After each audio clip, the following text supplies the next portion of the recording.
Hey, welcome back to How to Barbecue Right. Today we're going to be talking about some ribs. Now, I know you've all seen me do this competition ribs, the Memphis style, but I want to do them a little different today and show you how I do some jerk ribs. You know, my recipe for jerk chicken kind of inspired this, and what we've got is some spare ribs that we're going to season with some jerk seasoning, get them on some smoke, get them real tender, and then glaze them with that same glaze that I made for jerk chicken. I've got some beautiful Compart Family Farms Duroc spare ribs. You can use any kind of ribs, but I'm telling you, these Compart ribs are the absolute best. You can find these, just ask your local butcher to order them. If they don't have them in the store, contact Compart Family Farms. You can also get them online from their website. So we're gonna get started, get these ribs opened up, show you how we're gonna season them. We'll get them cooking. Okay, we've got the ribs out, and with these Compart ribs, there's not a whole lot of trimming to do. They come skinned, they're already cut into St. Louis cut, but hey, if you're cooking these at home, make sure you pull that membrane off of the ribs you get at the grocery store. Most of them have it on there. Also, you can cook a loin rib the same way. These Compart ribs are just a little bit meatier, that's why I like them. We're gonna get started with the seasoning, and the first thing I'm gonna do, I need something like a substrate for it to rub to stick to it. So I'm using just some peanut oil. You can use mustard. You can use just about anything as a binder that you like. Peanut oil works great. Just give them a light coat. You don't need a whole lot. Just want to get both sides as well. The reason why we're taking the membrane off the back, because it acts as a barrier. It's tough when it's cooked, and it's also blocking any of your seasoning from penetrating the meat from this side. So that's why I always take it off. So we got enough oil on. Let's start with our base layer of seasoning. I've just got my all-purpose rub. It's salt, pepper, garlic. I just want some base flavors, something to get it started. So now we're gonna get our jerk seasoning on. And you can buy a store-bought jerk, or you can just mix one up yourself. I'll throw the recipe up here. Salt, some peppers, then you got a little herbage, but you also gotta have that cinnamon, allspice, and nutmeg. That's really what gives it that jerk flavor. I'm just sprinkling it on and kind of patting it around. Now we're gonna do the meat side. So we already got our oil on it. Let's get a little bit more of the AP seasoning. Little AP and come back with our jerk. Get it all rubbed in. And you can see those herbs and some of those spices, those red pepper flakes. That's what's gonna really make these good. Now the seasoning's on the ribs, and that's all there is to it, but I really want this to hang out for a little while. So we're looking at least an hour, 2 hours wouldn't hurt. You can stick them back in the fridge and let these flavors start working on this meat, start breaking it down a little. Perfect time to go outside and get the grill fired up. I'm gonna get that going, and we're gonna show you how we're gonna cook them after they sit here and kind of start dry marinating a little bit. Okay, so we're out here at our drum smoker. I've had it going for a couple hours, letting it stabilize out. I'm running at about 275 degrees to get a good cook on these spare ribs. Now we're just gonna start them out bone down. These sit in the refrigerator about an hour and a half, just to give me time to get the grill going good. So we've got the ribs on the smoker. Now, for wood, I'm using a little bit of pecan. Man, if you've got some pimento wood, that's even better for jerk flavors, but I don't have access to that here in Mississippi. So we're using a little bit of pecan. Still gonna give it a great smoky flavor. It doesn't take much on one of these drums. We are gonna baste these ribs. We're gonna give them about an hour and start spritzing them with pineapple juice. A little sweetness, a little acidity. It's gonna keep them nice and moist, and we'll flip them over halfway during the cook to get them cooking equal on both sides. So let's get the lid on, let them do their thing.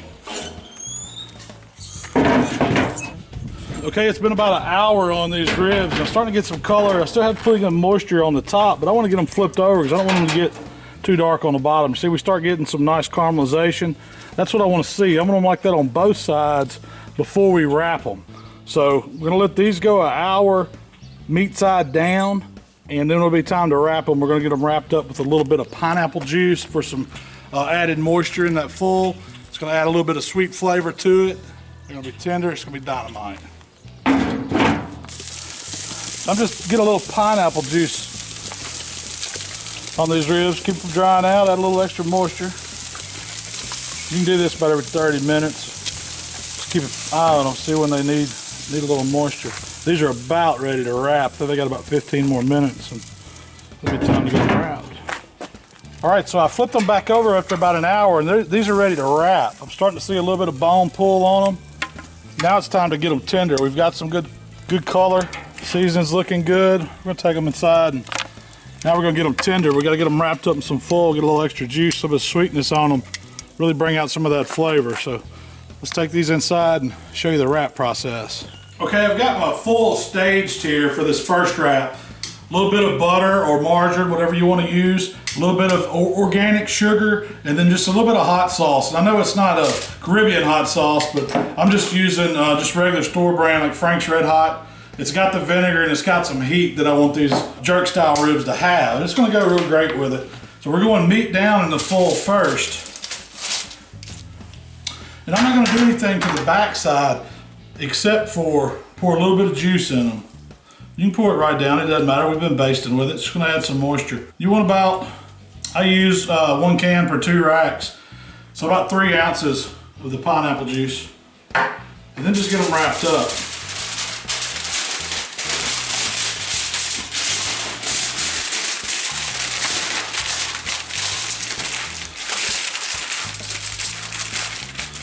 So we'll show you how we do this wrap. A little bit of your butter and margarine.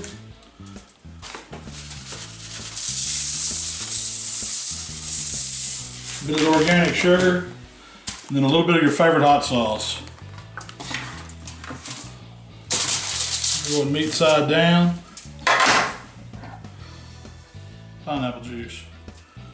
That's all there is to it. Don't want to lose anything.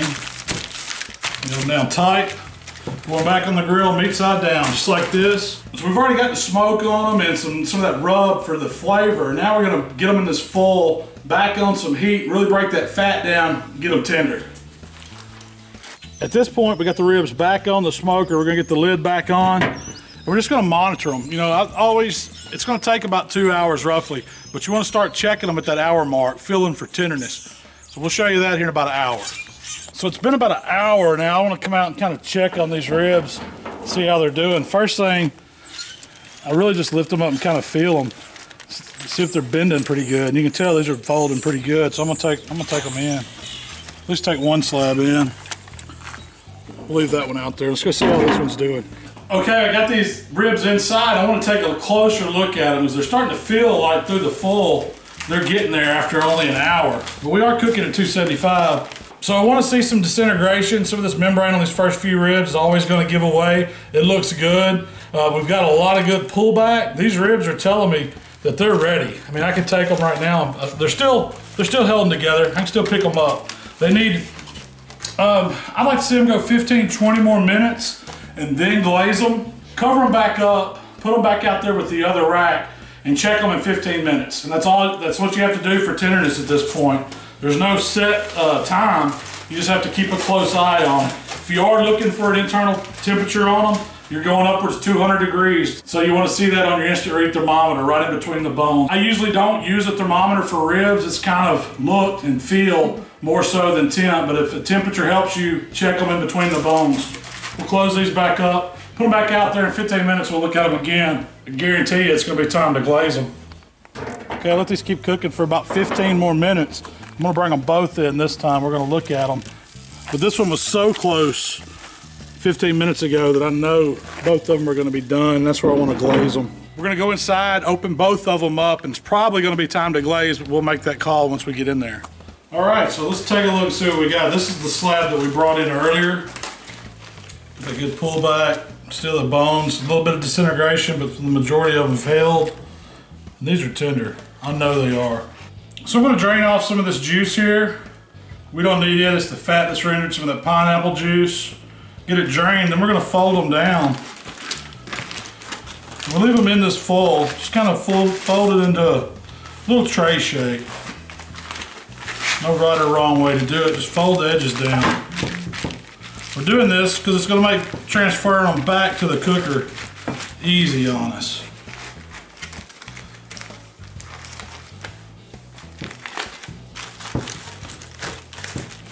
So now we're ready to get some sauce on this backside, and this is that jerk sauce I was telling you about.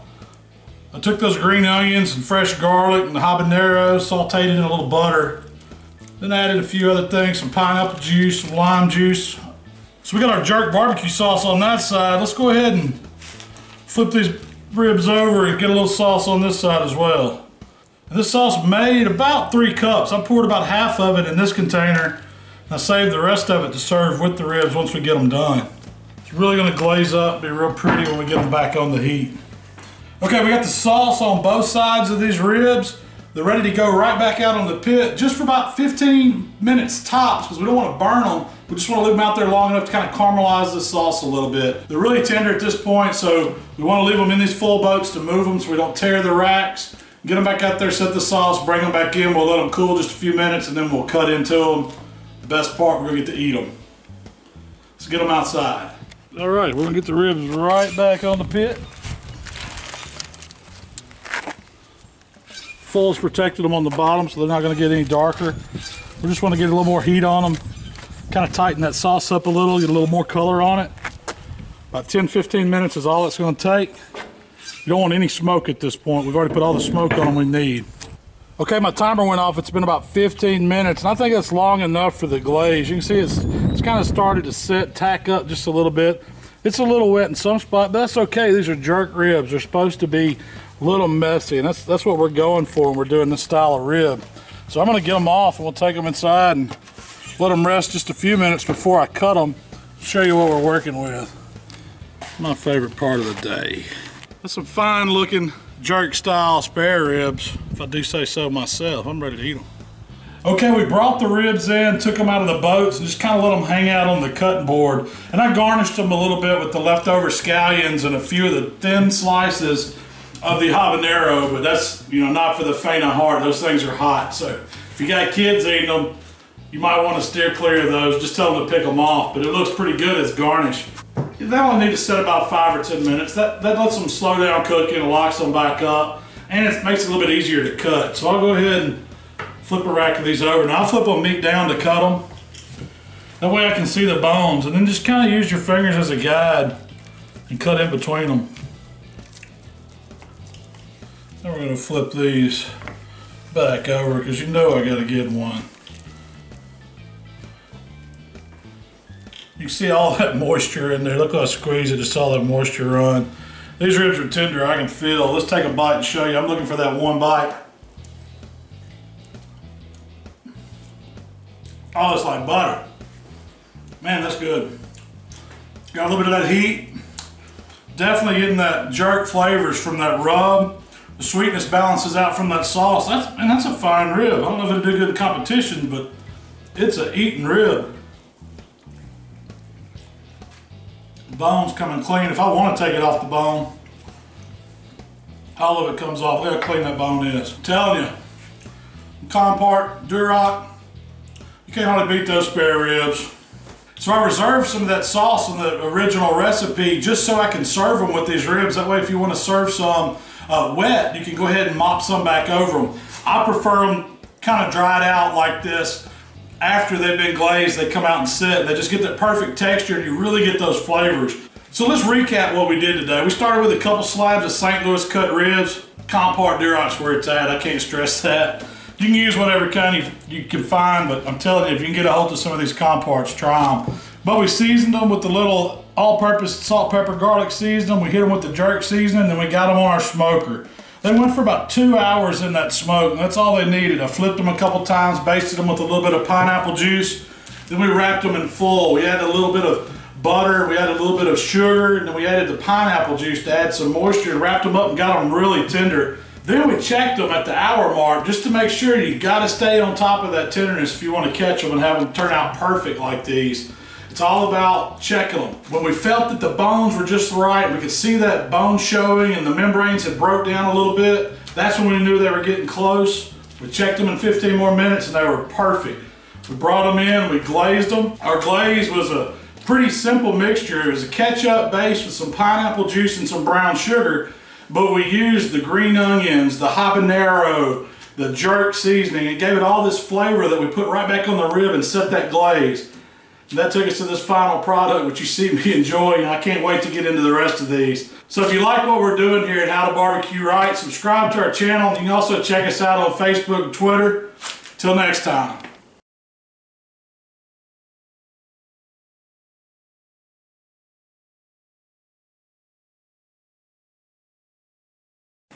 We're back in the palatial HowToBBQRight test kitchen. What's palatial? It's like a palace.